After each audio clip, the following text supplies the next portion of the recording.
esta primera tanda de contenidos, este primer grupo de contenidos, está en torno a el desarrollo de las guerras mundiales, el periodo de entreguerra que hay entre esas dos guerras mundiales y su relación con primero las vanguardias y después la modernidad.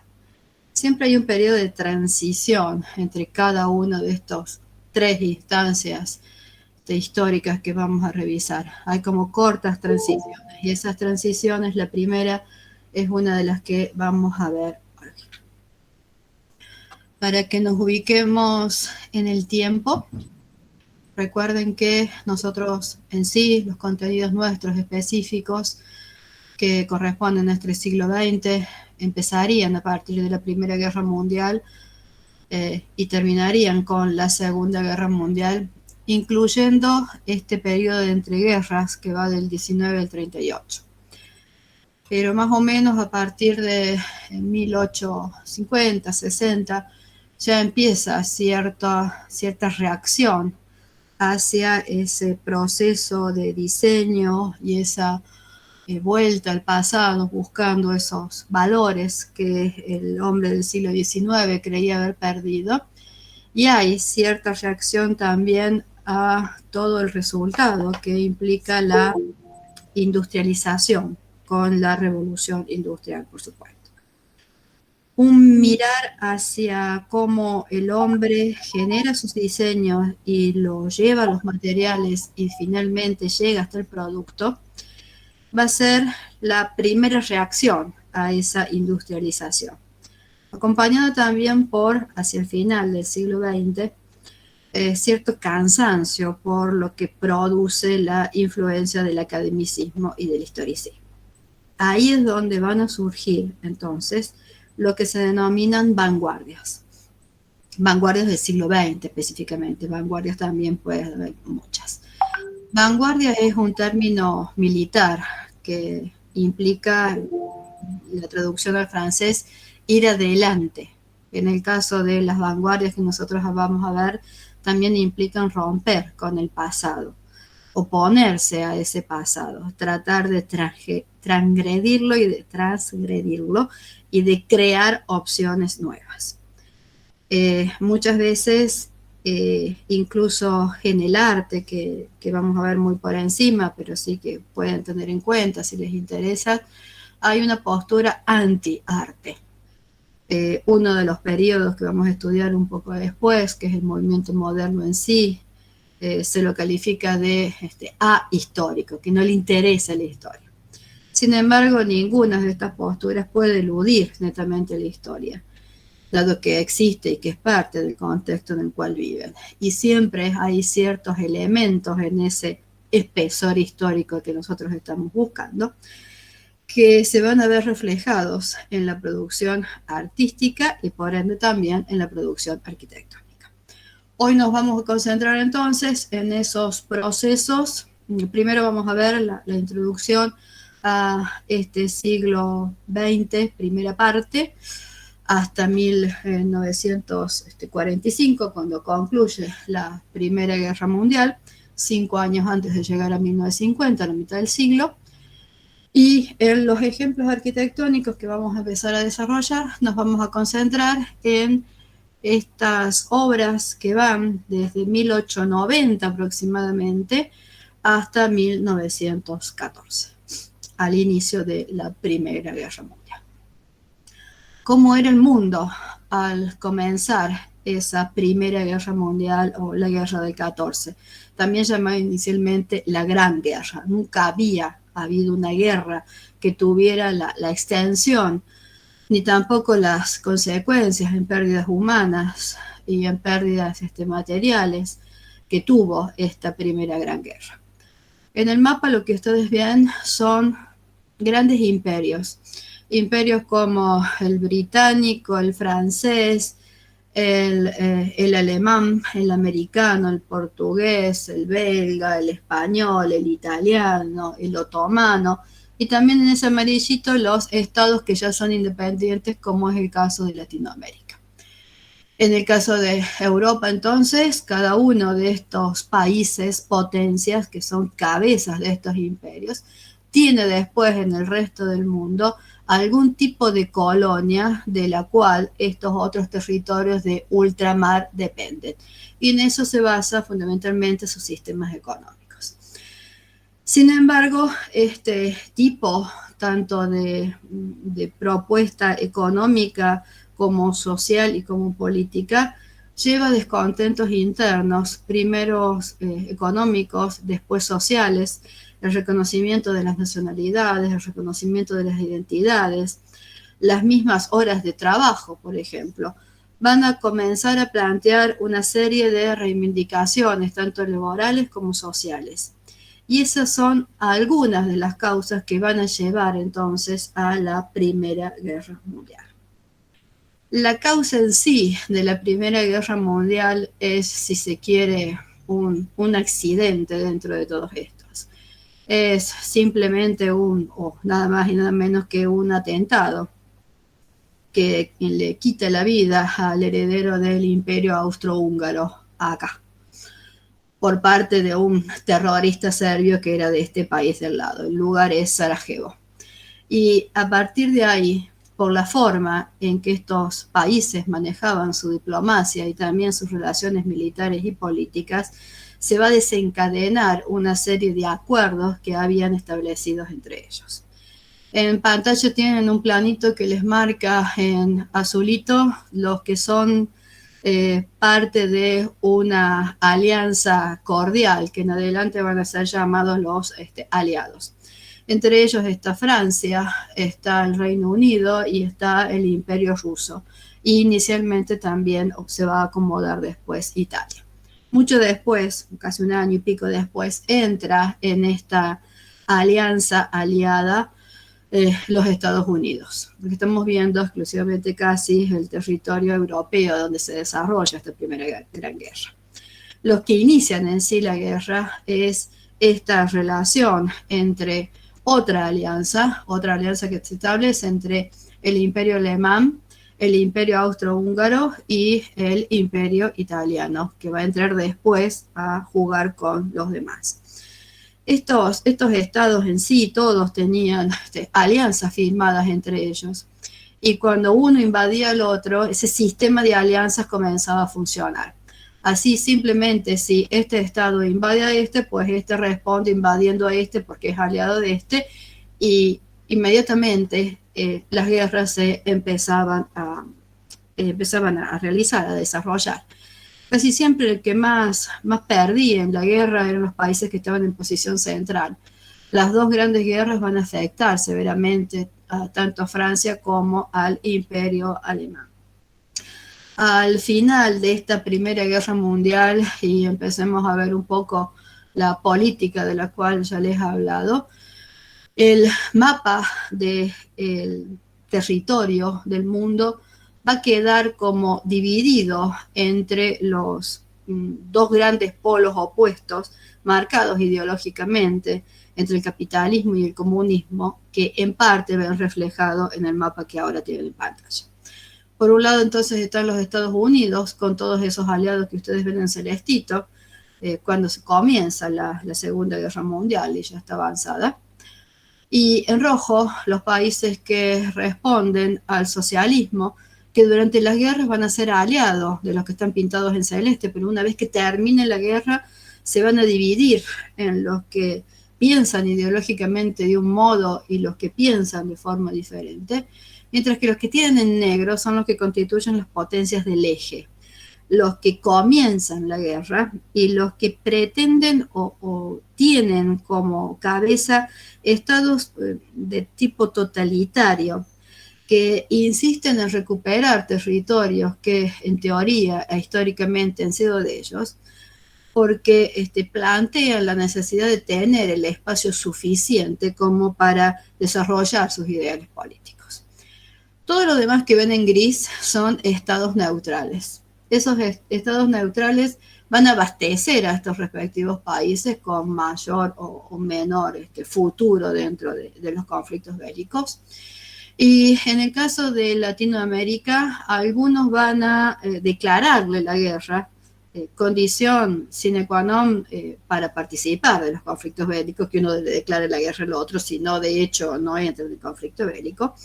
Y, por ejemplo, en el caso de la República Argentina, ya al finalizar la Segunda Guerra Mundial, digamos que a partir de 40, 43, la mayoría de los estados latinoamericanos, menos 6 estados en los cuales estamos nosotros, ya le habían declarado la guerra al eje, habían mandado tropas o seguían mandando suministros.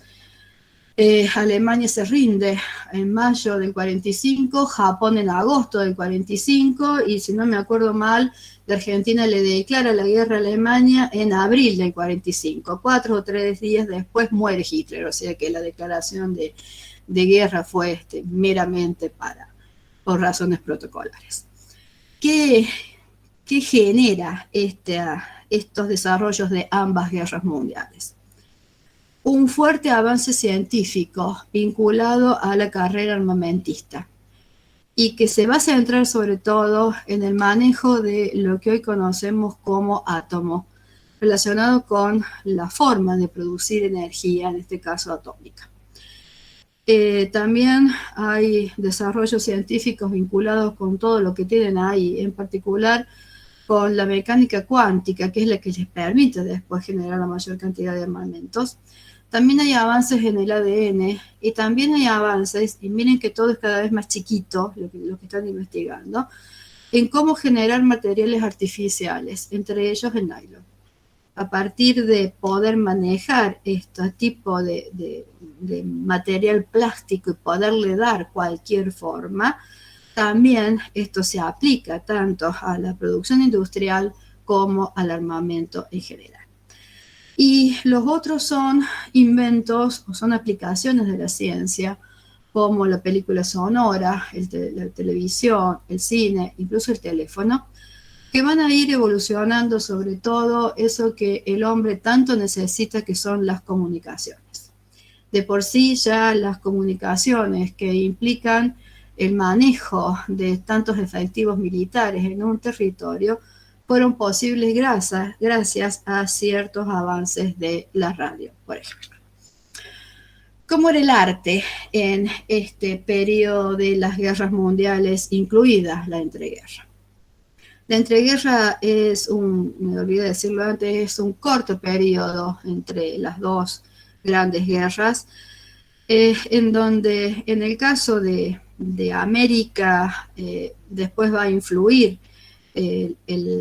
la parte económica a partir de 1929, pero tiene 10 años, entre el 20 y el 30 aproximadamente, que tiene un gran avance económico, un gran desarrollo industrial, y eso permite que todo el excedente vaya tanto a la recreación como al arte, como también a las producciones artísticas, y en este caso me refiero al cine. También a obras arquitectónicas que están destinadas justamente a ese tiempo de ocio. En el caso del arte específicamente, y como también lo vamos a ver en la arquitectura, no hay movimientos, no hay líneas que duran mucho tiempo. Hemos estado acostumbrados a periodos de 150 años, de 200 años, a veces 300 o 500 años. Acá, cuanto más, duran 15 años. Hay algunos de estas líneas que tienen ahora en pantalla de este lado que solo duran de 3 a 5 años. Las que están marcadas más en gris son las que a sí mismas se consideraron vanguardias, las que rompieron con lo que tenían antes y plantearon puntos de vista diversos, tanto en la forma de entender el objeto, como en la forma de representarlo, como los materiales que utilizaron. Acá hay mucha diversidad, no hay nada de la homogeneidad que venía manejando el siglo XIX, ni de las pautas que establecían lo que se consideraba arte o lo que se consideraba en todo caso de buen gusto. Eso desaparece, ya no existe reglas que indiquen que si eso es arte o no lo es.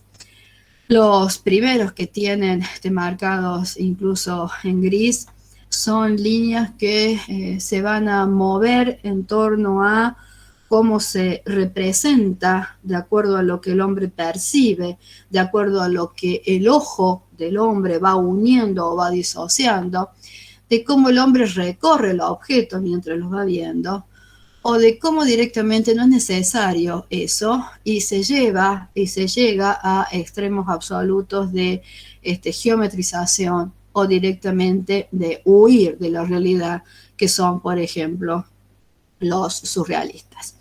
Hay otros, en cambio, que están frente a cualquier lógica, que se apartan de toda lógica, como los dadaístas, y muchos de estos movimientos, además, fundamentan sus posiciones en los que son conocidos como manifiestos. Esos manifiestos son la fundamentación de por qué el hombre en ese momento separa y expresa el arte, o se compromete con el arte, o se opone al arte de determinada manera. Tienen ahí en pantalla varios autores que en algún momento seguramente habrán oído nombrar.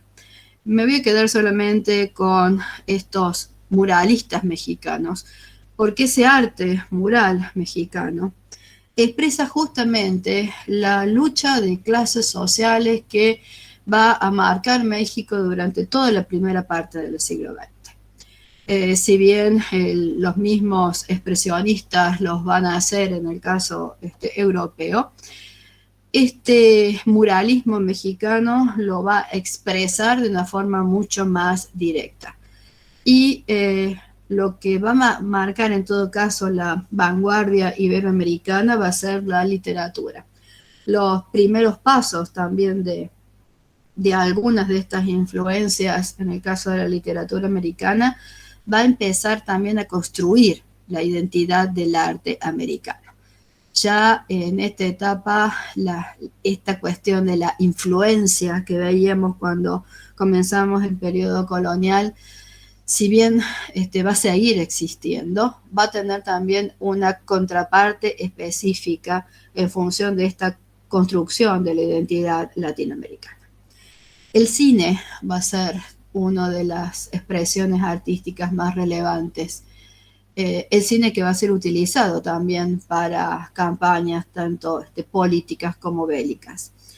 Y en música, lo que se va a buscar es la ruptura con todo lo que sea la armonía y otra vez las formas musicales que la música, entre comillas, clásica, había marcado a lo largo del siglo XIX. La disonancia va a ser como el factor más importante en las nuevas líneas musicales.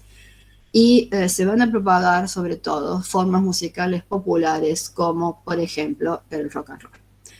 Van a seguir existiendo las grandes exposiciones universales, porque lo universal y lo internacional es lo que marca este siglo, el inicio de este siglo XX. Y en esas exposiciones universales se va como a acordar qué es lo que se entiende entonces por arte, por técnica y también por cultura. Dos de estas grandes exposiciones, sobre todo la del 25, va a fundamentar o va a poner a nivel internacional la importancia de una de estas líneas que no la encuentro acá, es por ejemplo el Art Deco. Lo mismo va a pasar inicialmente con lo que vamos a ver hoy, que es el modernismo en una de sus múltiples vertientes denominado Art Nouveau. ¿Cómo pensaba este hombre de principios del siglo XX? Hay muchísimas líneas filosóficas, igual que tantas líneas en el arte.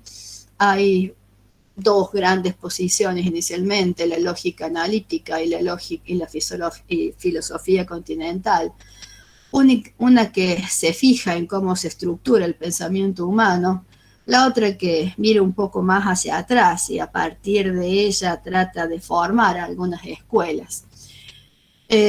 Lo que marca este pensamiento del siglo XX quizás esté sintetizado a través de la obra de Heidegger, que es este otro que tengo acá abajo. Heidegger es el que plantea desde la escuela alemana esta posición que es el estructuralismo, el existencialismo, perdón.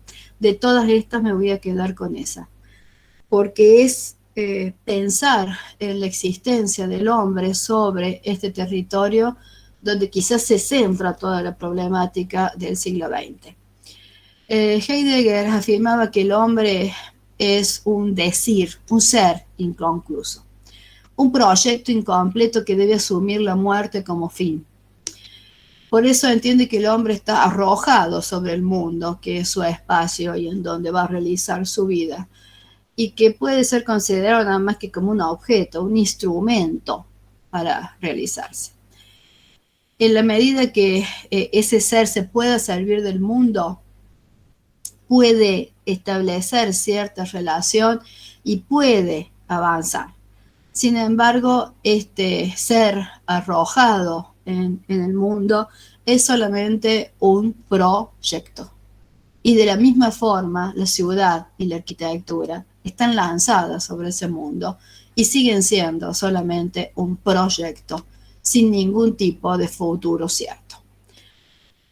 Es entonces cuando quizás el mayor interrogante es por qué al hombre le suceden estas cosas sobre este territorio. Una de las grandes preguntas que se plantea siempre a lo largo de esta primera parte del siglo XIX es ¿por qué suceden las grandes guerras? Ese es quizás el interrogante principal de este hombre de principios del siglo XX. En esa duda existencial, de ahí el existencialismo, transcurren entonces los años que van entre 1914 y 1945. Cada una de las guerras termina con una especie de tratado. El primero es el Tratado de Versalles, el segundo es la Conferencia de Potsdam. En esos cierres, en esos tratados, se decide, que lo llama por supuesto el vencedor, se decide qué hacer con los vencidos, pero sobre todo se decide qué hacer con los territorios de los países vencidos. Muchas veces se desarman los grandes imperios, como fue el Imperio Alemán, el Imperio Austrohúngaro, el Imperio Otomano, crean nuevas naciones o se reparten los territorios entre ellos. Se reparten también, y eso sí lo hacen, los territorios coloniales de esos imperios vencidos. Se imponen sanciones a los países que han sido vencidos y también esas sanciones suelen ser económicas y se pagan a lo largo del tiempo. Y después hay que reconstruir. La reconstrucción de la Primera Guerra todavía no estaba cerrada cuando se origina la Segunda Guerra Mundial. Y inmediatamente cerrada la Segunda Guerra Mundial se inicia la Guerra Fría, que es la que va a marcar el segundo periodo que nosotros vamos a ver.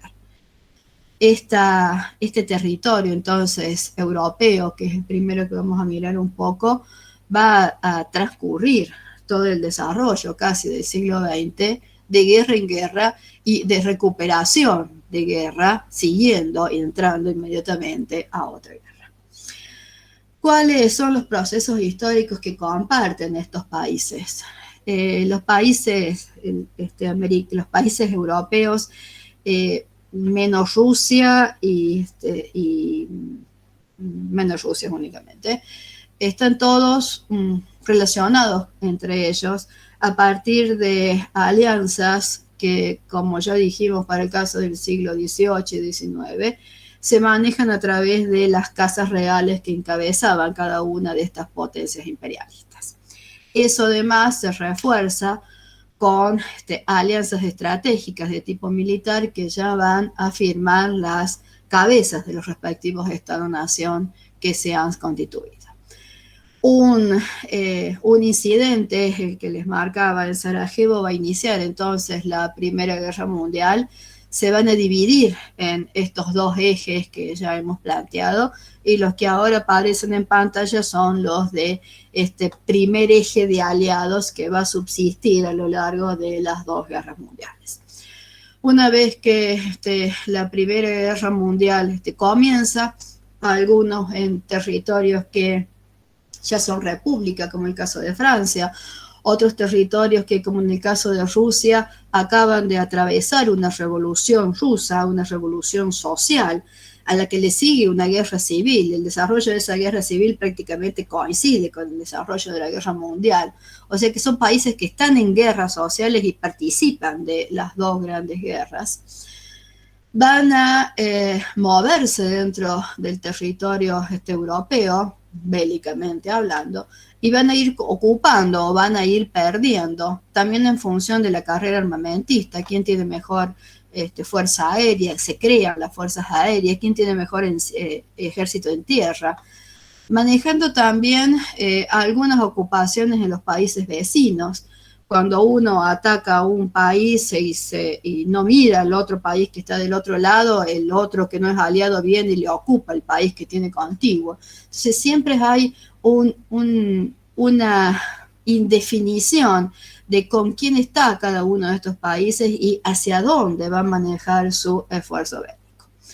Terminada la Primera Guerra Mundial, la primera alianza internacional que precede a la Organización de las Naciones Unidas impone a Alemania, de acuerdo a lo que se entiende a través de la historia, ya como hecho histórico, una serie de, no solamente de pérdida de territorio, sino también de multas y de reconocimiento de culpa de haber iniciado la guerra, que en ese caso justo no la tuvo, que genera en la propia Alemania un instinto como de no comprender por qué es la culpa de todo, pero sobre todo porque la desmilitarizan completamente y buscan la forma de volver a recuperar esa posición central que siempre habían tenido. Es decir, que justamente el Tratado de Versalles, el que cierra la Primera Guerra Mundial, es el que va a generar las condiciones para iniciar la Segunda Guerra Mundial. En el caso de todos estos países, la Primera Guerra los afecta tanto en la destrucción de las ciudades como en las pérdidas económicas. En varios de ellos, particularmente en Francia y también en Rusia, no solamente está el desarrollo bélico en sí con un ejército armado, sino también el desarrollo de una guerra de guerrillas o las resistencias que se van armando internamente. Una vez concluido la Segunda Guerra Mundial, se van a generar la ocupación de los estados caídos, que es el caso de Alemania, que primero ocupa territorios como el francés, como el ruso, me falta uno como el italiano, y una vez que pierde la guerra, tiene que devolver esos territorios, pero además es ocupada provisionalmente. Y se comienzan a conformar también algunos tipos de otras alianzas que son las que van a llevar en segunda instancia a la Segunda Guerra Mundial. La Segunda Guerra Mundial termina con esta conferencia de Potsdam y también termina cuando los países que han vencido organizan esta Organización de Naciones Unidas que tiene como objetivo velar por la paz del planeta. Sin embargo, velan por la paz del planeta que responde a intereses, viéndolo de lejos, capitalistas, porque en contraparte, y para iniciar estos dos bloques de la Guerra Fría, Rusia hace prácticamente lo mismo a través del Pacto de Varsovia, que es este último que tengo acá, y va a conformar también un pacto de alianza y ayuda mutua con países que les son afines políticamente. Ahora ahí en pantalla tengo los países que se podrían reconocer como los que detentan regímenes totalitarios. Alemania, Italia y España, y en el medio me queda Austria-Hungría.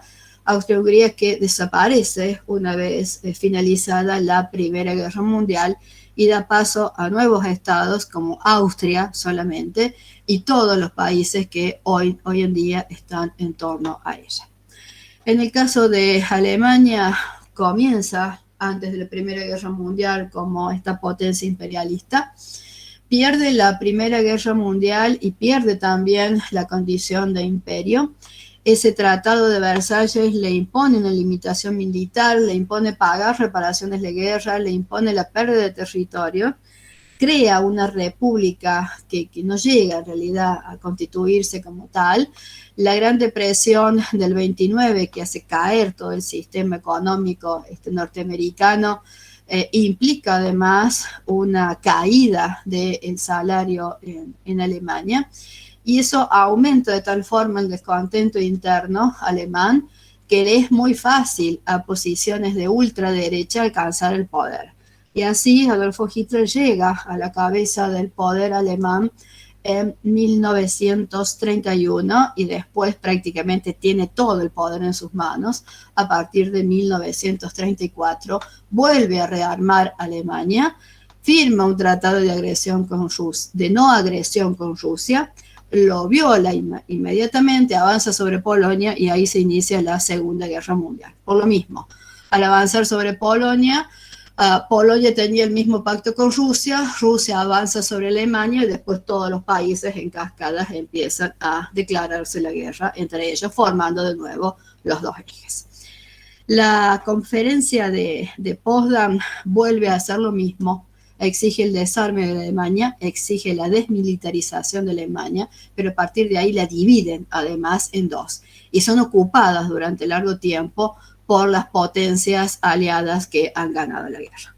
A la Italia le pasa más o menos lo mismo, se inicia como una potencia imperialista, pero hay un juego de la Casa de Saboya que no termina de aliarse ni con uno ni con otro, eso le cuesta el poder a la Casa de Saboya. Y mientras tanto, al no haber un poder evidente que se maneje entre los dos ejes de poder bélico en este caso, surge la figura de Benito Mussolini. Benito Mussolini es de extrema derecha y a partir de 1921 ya está en el poder y llega a tomar totalmente el control del poder hacia 1943, es decir, durante el desarrollo de la Segunda Guerra Mundial. En los dos casos, Italia comienza siendo neutral al inicio de las dos guerras y después entra definitivamente dentro de ambas guerras, aliándose con Alemania y también, en el caso de la Segunda Guerra, con Japón.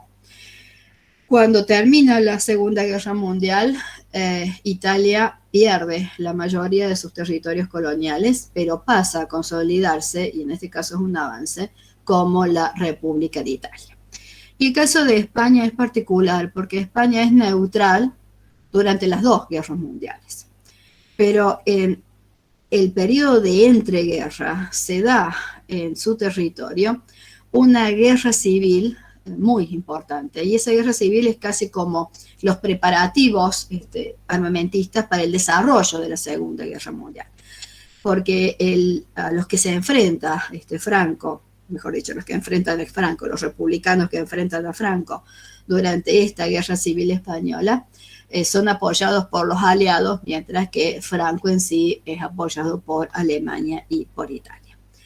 Aunque se mantiene neutral, tiene cierta simpatía por las potencias del eje, y después de todo el proceso y pasando por una Segunda República Española, a la muerte de Franco, ya en el próximo periodo que vamos a ver, España vuelve a transformarse en una república.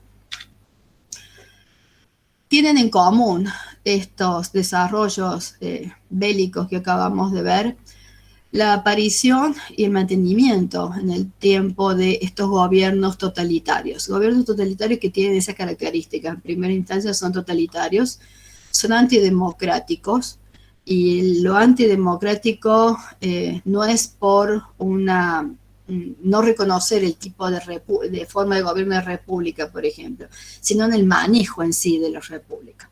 Son ultranacionalistas y son de extrema derecha. ¿Qué tienen en común?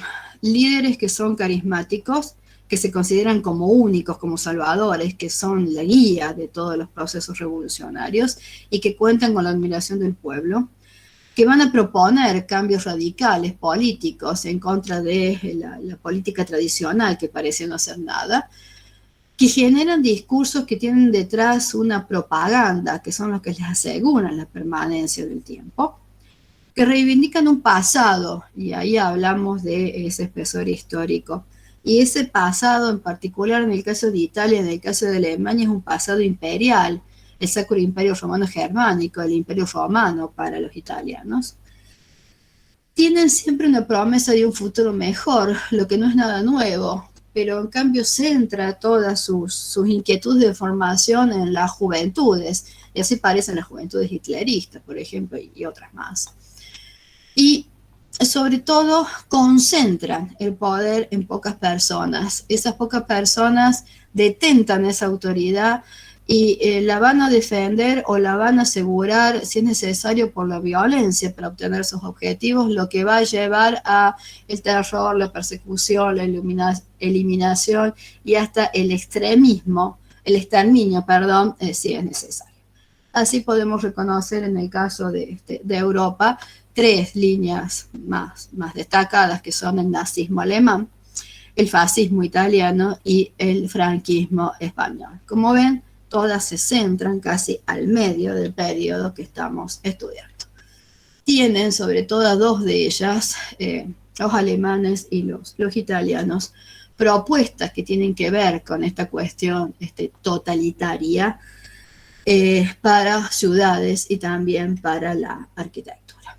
Casi toda ella está relacionada con esta idea de organizar grandes espacios para estos actos multitudinarios donde hablaba el guía, y también con responder a la escala imperial que en su ideal debían tener